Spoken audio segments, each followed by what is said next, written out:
Well, hi everyone and welcome to the Shamrock Quilt Studio. Today we're working on our Azure project and we're really close to finishing this up, and I've got a couple of things I want to talk to you about today regarding the trim we're putting on the piece, the backing, and then the batting. So we'll be back right after this and get started. We got a lot to cover today.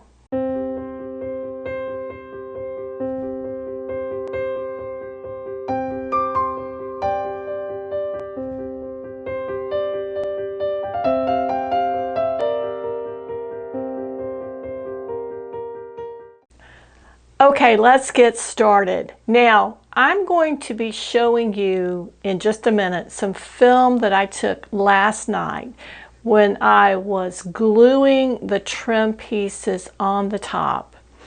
And I wanted to be able to show you that very close up, and it really wasn't a situation where I could do it in the format of a show, so I filmed some footage and we're going to put that in now.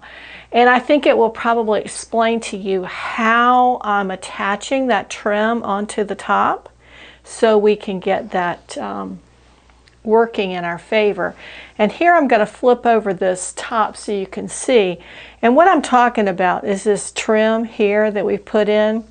Now, what I'm going to show you is how I glued this section here on, but it's the same for all of it, whether you're filming, whether you're attaching it to the inside sections or the outside sections. So let's look at that, and we'll be back in a second and go over some more things. Okay, here we are last evening when I was working on the trim for our Azure project. And I placed it on my table so I could work on it. And as you can see, a lot of the trim has already been put on the project. And most of this has already been sewn into place. But I had one section of the trim that needs to be put on. So now is an appropriate time to show you how that was done. Now the trim is placed on the seam between the two sashings, and I measured about 1 inch from the seam of the actual block to place that trim. Now let me move my light out of the way a bit and we can see a little bit better.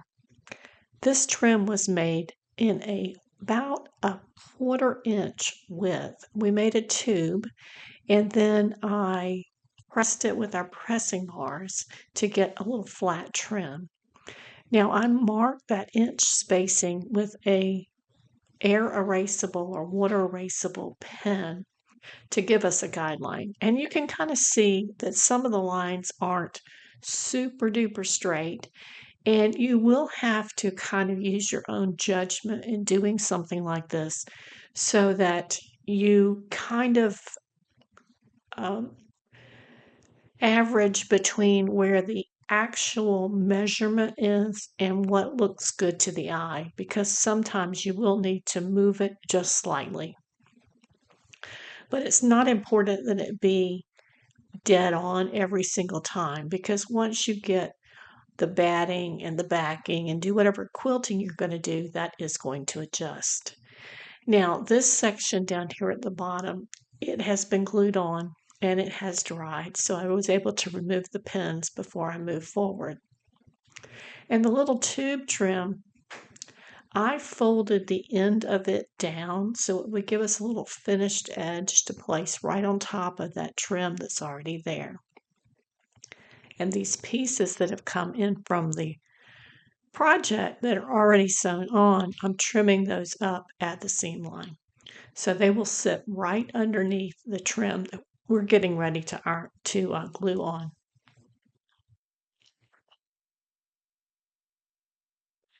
Okay, we're ready to start gluing now. I'm just going to straighten everything out and get it nice and clean so we can start working.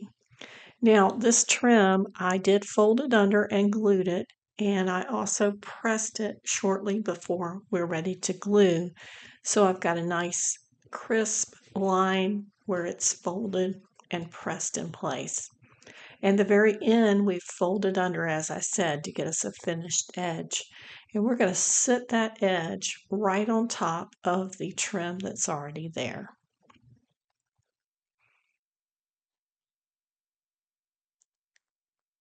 Just like that.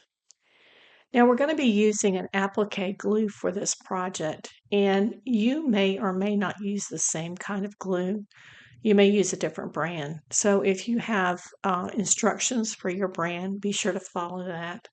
I know on mine, if I use a little iron to press it once I get it in place, that will speed up the drying. And it may be that yours may or may not do the same thing. But I'm putting a little dot of glue, probably every 1/4 inch or so, and I'm making sure that I'm gluing over those other pieces because that's where we want it to stick really well. A little extra glue there where it's going to lap on top of it.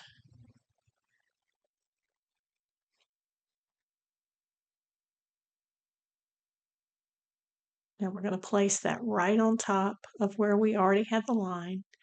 And then usually I work on a point-to-point system where I'll place it in place and then go a little further out. In this case, it might be from one line to the next line, and place it in the right places on both those lines, and then kind of stretch it in a straight line.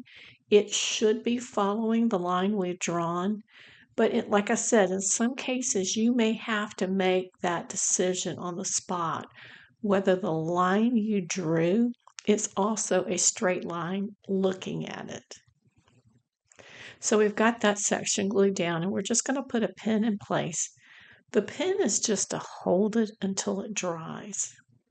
And I always find it helpful once it all dries to take it off in the section that I'm going to be sewing.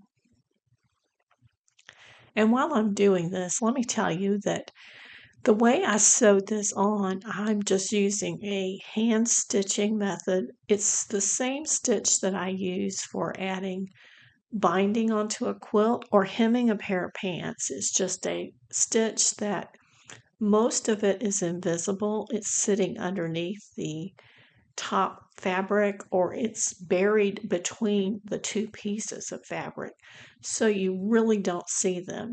But I will tell you, in this situation, I used a thread that was nearly perfectly matched to that trim, so that if any of the stitches were visible, it would be color matched and even harder to see.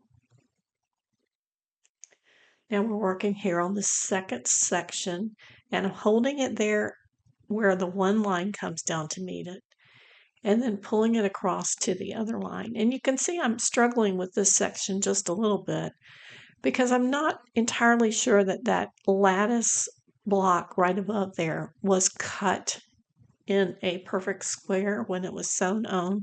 So it could be that it was just a little bit bowing, and that bowing caused our line to be a little bit bowing.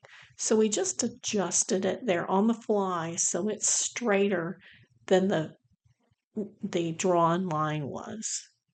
And then we're going to pin it in place so it can dry as well. And I find that this glue does not take very long to dry, maybe 10-15 minutes. And like I said, if you just touch it with a warm iron, that's going to speed it up even more.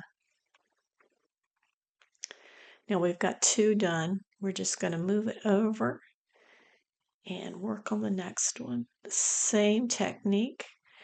I did press the quilt top before we started on this because I find that a nicely pressed quilt top is easier to get straight lines on. You also make sure that all the seams are stretched out the way they should be, and it just works a little bit better.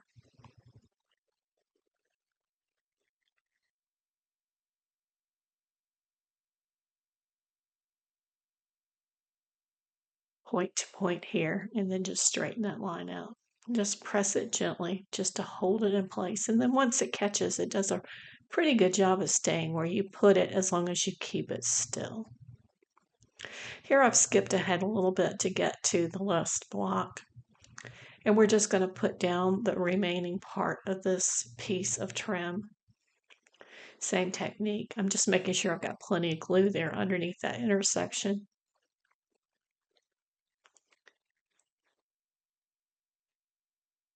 Now the piece over to the left has already been glued on, and I believe it's sewn on as well. And I've just folded it back a little bit and glued down the end of it so it creates a finished edge. That does give you some extra bulk, but I'd rather have the bulk and have a finished edge versus having something that's going to fray later. And I'm just trimming that up to make sure we don't have any threads that fray out. Be very careful when you're doing this because you put a lot of work into sewing it and you don't want to clip it by mistake. Ask me how I know, because I did that on another part of this quilt. I was able to use some stitches and matching thread to sew it back together, and it did not show, but you want to avoid that if at all possible. Now I'm just going to glue the section here, and I'm putting a little bit of glue into the tube there so that when I glue the piece on top of it, since it's already double the fabric already, that it will have as little lift in that trim as possible.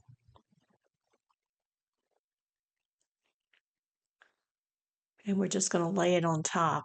Now I find that in those areas where you've got so much bulk, I am able, when I'm stitching, to stitch from the bottom of the fabric, which in this case would be the border fabric, up around the bottom layer of trim, catching the top layer and then pulling it back down.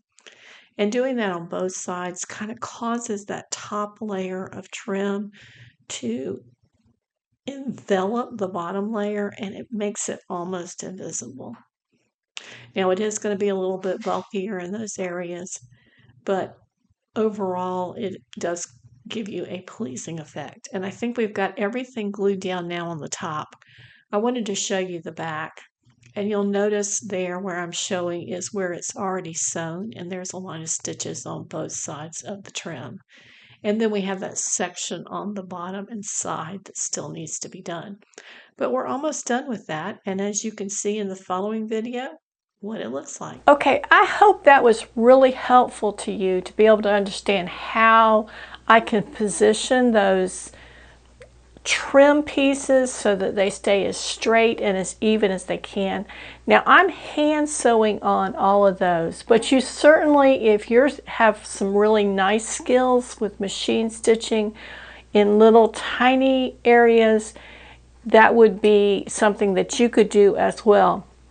I'm just not very good at that, and since I enjoy the hand stitching, it's something I can sit and listen to a TV show or kind of half watch something maybe I've watched before. It's a really good pastime almost for me, something that I enjoy doing. So that's what I chose to do. Now let's move on to the batting. I am trying to use materials I already have on hand for the rest of this. And one of the ways I can save some money and use up some of the stuff in my studio is by creating a piece of batting that is the appropriate size for this project. I looked through everything I had, and mostly what I have is pieces that are cut off, like when you do a almost queen size quilt and you've put it on a piece of queen size batting, you have a little strip that's left, and sometimes that strip can be 12 inches, sometimes it can be 24 inches, or even on some other projects it may be even larger. So you need to be able to reuse that material in the best way. And I found that I like to use it for one of two things, either for wall hangings or for EPP quilts. The reason for that is because the wall hanging is typically not going to see much washing and drying. If you make a wall hanging, you're probably not going to wash it before you hang it on the wall because it looks crisper and neater without washing. And if you do wash it, you can take the the care that's needed to either wash it through your machine gently and then hang it to dry, or hand wash it and lay it out to dry, almost like blocking. So if you're giving it that special kind of care, this works great. Now the other thing that I like to use it in is the EPP. And I like to use it with that for a couple of reasons. First of all, EPP quilts are thicker, so you're not going to feel any remnants of that tape in there holding it together or any extra stitching. And I've done it two ways. I've done it with the tape, and I've done it just doing a zigzag across the pieces. It's also possible that you're going to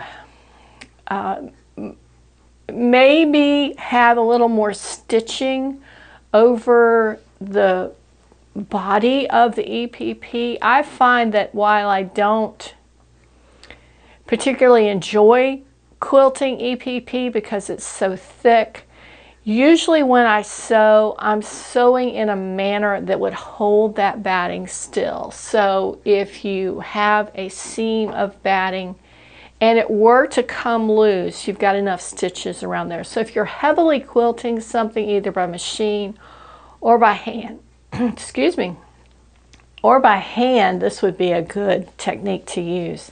Now I found one strip in my batting stash that was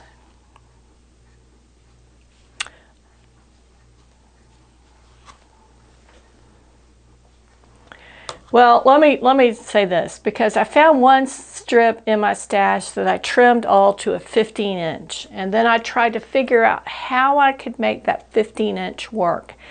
And it was too big one way and too small the other way, and not quite enough lengthwise to get two strips. So I abandoned that piece and I went looking again. And I found a piece that's probably about 18.5 inches wide. And it was long enough to give me two strips. So I've got this running, and this is running which way? 1, 2, 3. This is the 5 and this is the 4. So it's long enough to give me two strips, the 4 width. And you can see, I think even on this maybe, that it's a little bit short in some areas, but we still have to put that binding on, and I think that we can just gently nudge it that little bit to get us where we need. And this edge still needs to be trimmed. But what I did on this first piece, and I'm just going to bring this here so you can see it. This is half of that 18-inch piece. It had a nice straight edge here on this edge, and it had a pretty straight edge here as well. And then I found this little scrap that was just the right width and length, believe it or not, to bridge the gap between the two. And I think that those two pieces with this little strip in the middle is going to be great. Now I could have put this on the outside, but I chose to put it in the middle. And then that way both seams will be close together, and you probably would notice it almost less if it's close together. And that strip is going to run, you know, there are 5 blocks this way. That strip should run right in the middle of that center strip of blocks. So I used this batting tape, and this one is not open. Well, no, it is open. Let me bring it out and show you. This came from Amazon, and I think we covered it on another show, and we may even have a review of this. I find it works pretty well. When I just ironed this one strip on, my iron was way too hot. So start out with a slow, warm iron, and then increase your heat as you need to. But this is really almost gossamer thin, almost like the lightest interfacing that you can find, and it has adhesive on one side. So it acts like a tape, an adhesive tape. And here I just put the tape down where these two seams came together, and I pressed it. Not iron, I pressed, because when the first time I put it down, I put that iron and I moved it slightly to get to the next place, and it just kind of just melted it intensely, and I had to pull that off. Now with this, you can pull it off if you need to. It's going to take some of the fibers of the batting away with it, but you can do that if you need to. And I just tried to get these seams to line up close, where if there is a gap, it's a very small gap. Very small.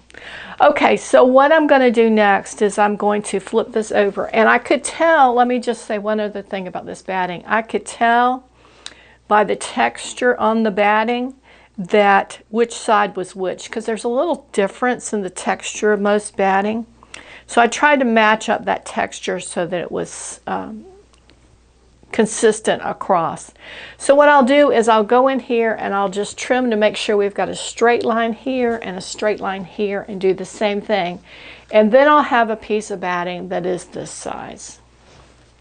Now, I don't intend on heavily quilting this, so I don't think it's going to shrink up all that much. I think right now what I'm thinking I'm going to do is just quilt along the edges of the block itself, and maybe even leave it at that, because I don't want, in this case, I don't really want any puffiness. And my quilting stitches will be looser than normal because I don't want to pull them tight and pull it all together. I want it to be quilted enough that you can tell it's quilted and it holds everything in its place, but not so much that you get those cozy, puffy little crinkles in there. That's not what I'm looking for on this project. Here is the top, and let me tell you where I am on this top right now. And you can get a really good view. It looks like it's finished and it has been pressed, but I have one row around. I have from here to here, which is just the bottom area here, that I have one more row of stitches to do. And I'll have to do that before I can actually sandwich it. So that is my next project. After I get this batting together and I get it, all of the stray threads off of it, because you'll find that unless you stick that batting immediately into some kind of sealed bag or sealed box, it's going to pick up strings, and all of those strings will be the darkest color thread you have in your house, and they're going to show when you put it underneath this white fabric. So that's what I'll do, is I'll get all those strings off and I'll get the back of this trimmed primarily of the dark strings. I've tried to be really careful when I'm doing my hand sewing that all of my knots and my extra strings are behind those dark pieces of fabric and they don't go wild. So I don't have but just a few of the dark threads, but I'll kind of trim that up a little bit. See, there's one there. And then put it on that freshly rolled batting and then sandwich it. Now, I did decide just moments ago, I had originally planned to back this with the same white fabric I used for the front. But I've decided I've got a couple of solid blue fabrics in my quilt stash that I've had a really long time. And that's an indication to me that I wasn't sure I was going to use them again for anything, or maybe they're an odd size. If one of them is big enough for this, that's what I'm going to use. And they are probably somewhere between these two colors.